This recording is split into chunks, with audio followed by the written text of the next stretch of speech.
गणेश नाईक खबरदार. इथून पुढे एकनाथ शिंदे साहेबांच्या बद्दल एक शब्द जरी बोललात ना, उरल्या सुरल्या अब्रूचे धिंडवडे निघतील तुमचे. अरे तुम्ही काय आमचं नामोनिशान साफ करणार?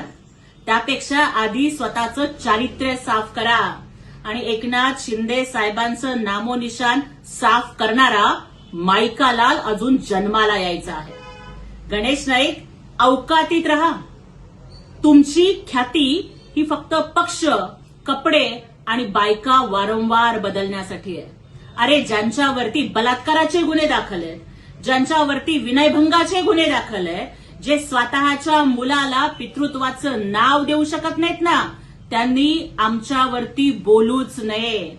ज्यांचे फक्त रात्रीच खेळ चालतात ते राजकारणातले अण्णा नाईक म्हणजे गणेश नाईक आहेत.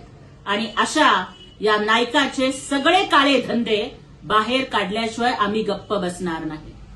अलीकडे गणेश नाईकाचा एकच धंदा झालाय की रोज उठायचं आणि एकनाथ शिंदे साहेबांवर भुंकायचं.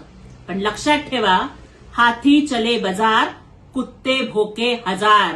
आणि मला भारतीय जनता पक्षाच्या नेत्यांना सुद्धा सांगायचंय की लवकरात लवकर या राजकारणातल्या भटक्या कुत्र्याची राजकीय नसबंदी करा.